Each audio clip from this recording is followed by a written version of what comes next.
Hi everyone, and welcome to Growing Our Retirement. Today I want to make a winter bouquet from items we have outside right now in our gardens or at your friend's house. Join me and see how it's done.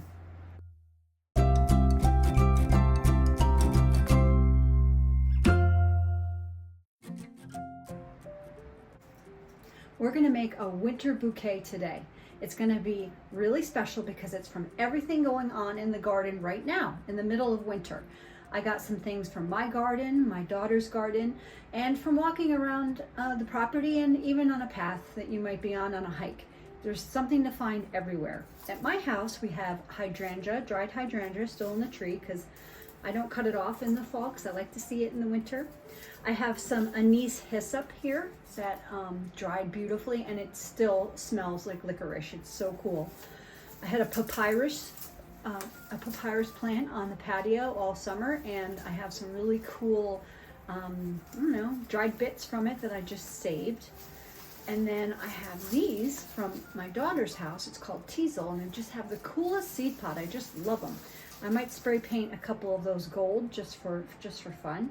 I have some green Andromeda over here, some white pine, which I'm not really trying to go like, Christmassy, but this is fluffy and airy, and I think it just adds a nice wintry feel.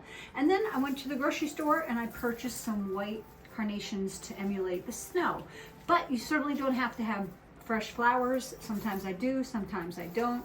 I have some dried grasses, and over here I had some bamboo up at the top of my driveway, and I kind of like the way it dried and kind of curled up on itself, so I might use that just for texture and effect. And I'm also going to spray paint a couple of these hydrangeas silver, so you'll see that in a second. I spray paint everything. Silver and gold are my friends throughout the holiday, through the summer. I just love clay pot sprayed gold. I just think it adds a little glitz and glam to the patio. So let's get started. At first, I want to show you my vase. It's a large vase because you can see how big these plants are. And it's actually going to go in the middle of my dining room table here, and I have a chandelier over my head, so I can't let it go too tall because I don't want it to hit the chandelier. I want it to be in harmony on the table. I put a little bit of water in just for the fresh flowers, but in general, they're all dried, so you don't need to have water. And the dried flowers won't be affected by the water. So water is in there for the fresh flowers only. And I just want to show you how I go about cutting something to the right size. So I have my vase on the table, right? I'm going to take one of these anise hyssops and try and figure out how tall I want it. So I want it to be about that tall, so that one's actually perfect. Let's move on here. Let's grab this. So this is a big, tall one, right? So I'm gonna line it up with the edge of my table. I'm gonna physically put it at the height that I want the tallest flower to be. And then I'm gonna note where that hits on the edge of the table, which is right there. Then I'm gonna take my shears, which are somewhere. This isn't necessarily a neat project, but it's fun. I'm just going to give it a little snip right there, and now it's the perfect height for my vase. So I'm going to go ahead and do that for all of my flowers so that they're all prepped and ready to be arranged. I went ahead and spray painted a couple hydrangeas silver. Now I didn't do a perfect job. I let a little bit of the tan color shine through. But I thought, it's kind of wintry, it's silvery, it reminds me of ice and snow. And then I just indulged myself because I couldn't help myself. I painted some of these teasels gold just because they were the perfect specimen to be spray painted. I just love them. So we'll just add those for a little flair. I'm going to start with the dried pieces first because I want to sprinkle in my fresh flowers afterwards. So let's go.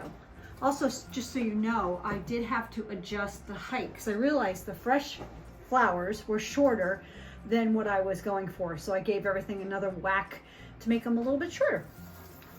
We'll start here with my papyrus, which I just think is super cool. Let me make sure I have the right height here. I do. Okay, so let's plop a few of them in. And this is completely, gosh, you can just do whatever the heck you want. There's nothing wrong with any style, any type of plant, any way you want to do it. That's what's so wonderful about art. Everything is just as it should be. So we'll just start layering in here with our anise hyssop and papyrus. We'll put some of our teasels in. Now, these things dropped a million seed pods when they were sitting here, and I was like, oh, that's cool, maybe I'll plant them. But no, do not plant them. I looked them up and they're terribly invasive. So I don't need anything else invasive at my house. I don't know about you, but I got plenty of that going on. Let's get our silver ones in, put our Andromeda in. I usually like to work in threes, but in this case, I'm feeling a little bit bigger of a bouquet. Like 3 of something. We're gonna go bigger this time. Let's do this. And back here. And you see how very randomly I'm putting everything in. So just have fun with it. Use your imagination and get to it. That. I'll get some green pine in here. Pine. Just a couple bits. Just for color. Texture. More for texture, not color. I love texture. Okay, like that. Okay. So far, it's already pretty cool. Okay. Now I'm going to layer in some of my fresh flowers. See how that goes.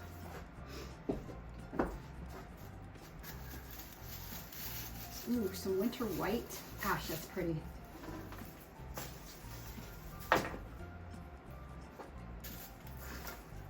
Okay. More. So just try to be semi-even about it. Even and abstract all at the same time. Okay, just keep adding more until you feel like you're done. I always tell my daughter the hardest part of art, she's a painter, is knowing when to stop. And that's true of anything. We don't want to overdo it, but I don't want to waste my flowers either. Like one more right there. And gosh, I think that might be it. Maybe something extra here. Wait, I'm feeling it over here. And more of these things, which are just exquisite. They're my favorite part of the bouquet, these teasels.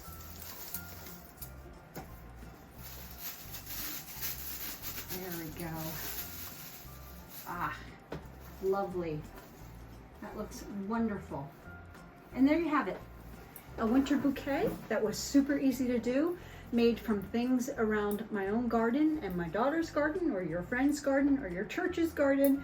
Just go outside, wander around in the fresh air, come back with some beautiful dried things and put a winter bouquet together. You're gonna love it and it'll last a long time in your house. Take care everyone and thanks for watching.